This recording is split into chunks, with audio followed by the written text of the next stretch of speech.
Sarah, how are you tonight? I'm great. Thank you so much for having me. I'm excited to be on this episode of Middle Grade Ninja. It's been a lifelong dream for forever. Well, at least a 2 or 3 year dream.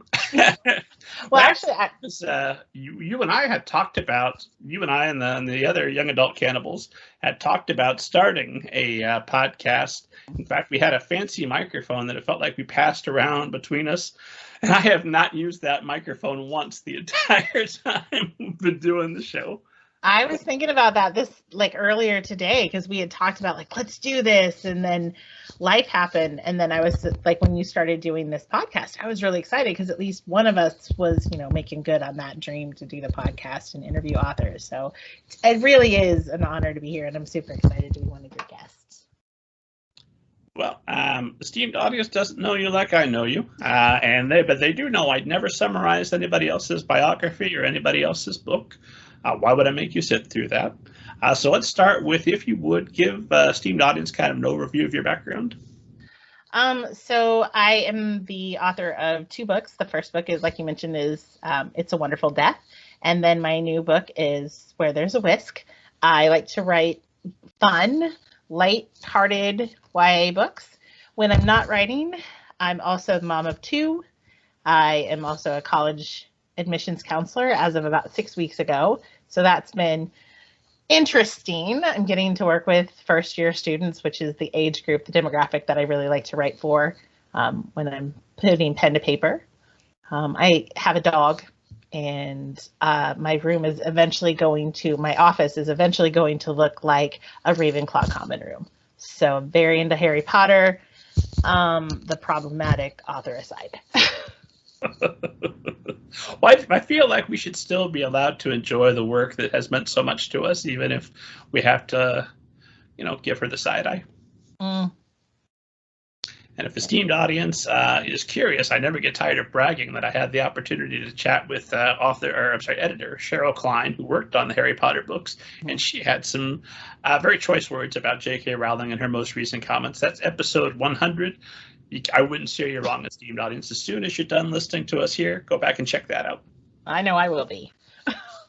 So I know you had wanted to be an author since elementary school. Is that right? What's your first memory of wanting to be an author?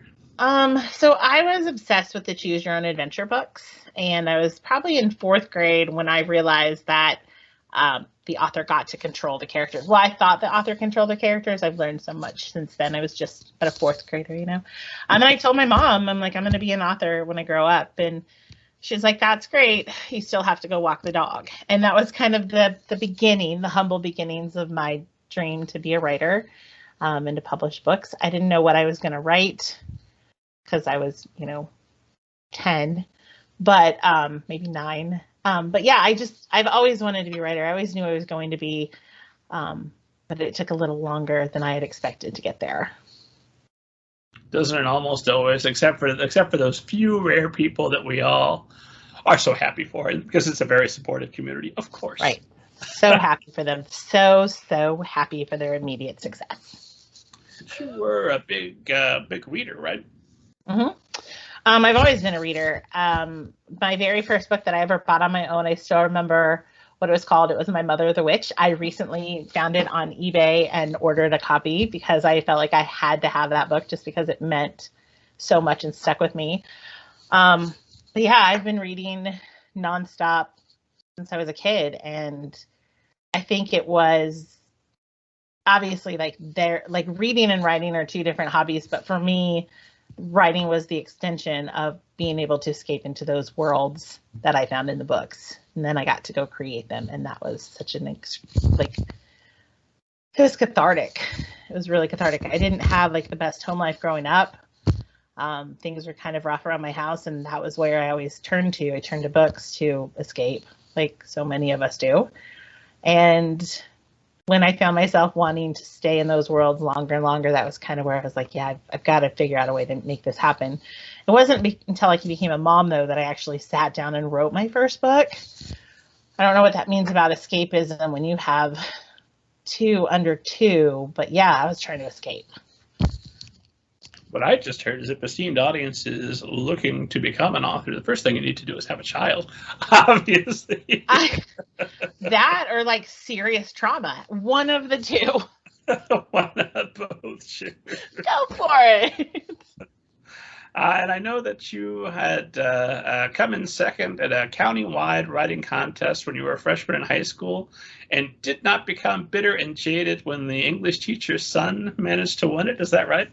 I can't believe you brought that up. Yeah, no, that's all true. My English teacher's son beat me, and to this day, I'm never, ever going to accept. I mean, I know it's cliche now, but it was rigged. Like, that was totally rigged.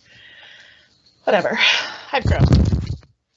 I've moved on. Is this privileged son of an English teacher, has he gone on to write and publish 2 novels at this point?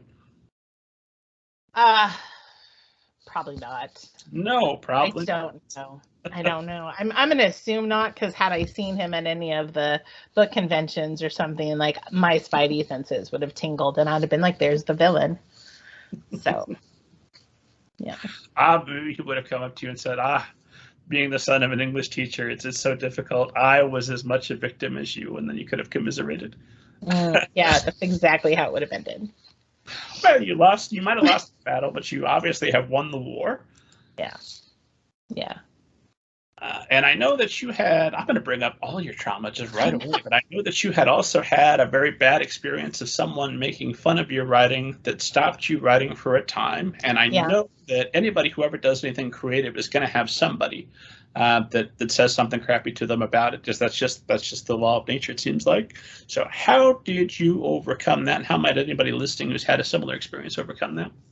So I'll tell you what I learned from the experience later, but what happened is I was in high school, I was a senior, and I had been writing, and one of my friends had picked up my book while I was getting a drink at the water fountain, and she was reading what I'd been writing, and she was laughing, and of course, I'm like, oh my gosh, she's making fun of me, like, this is the worst thing ever. I like, you know, in cartoons where people, like, animals are running, and their feet are going really fast, but they're not moving, and then all of a sudden they just vroom, right? I totally did that. Because at least that's in my mind, that's how it worked out. So I went over and I snatched the book, and that was the last time I wrote anything until I was in college. And even then it was just like 2 paragraphs maybe.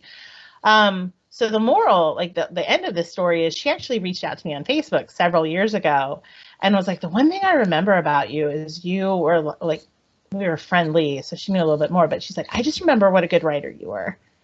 And I'm like, seriously? Like, this is probably 20 years I've been carrying this around. And she's like, no, like, I really enjoyed writing what you wrote. And so what I kind of took from that is people are going to have their opinions and they're going to make comments.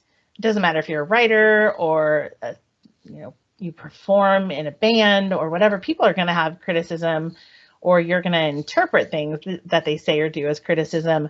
But the bottom line is you're the one who decides whether or not you're going to accept that or not. And so from that point on, I realized that I wasn't going to give anybody else any power over my love for my work, my love for my characters. I was going to own them, scars and all, and we were going to go forward. And so because of that, I'm not afraid to read reviews. But I do get a little upset sometimes. But I do read my reviews because I'm curious about what people think of my books. But that experience taught me that just because they think something doesn't make it true. So ignore the naysayers.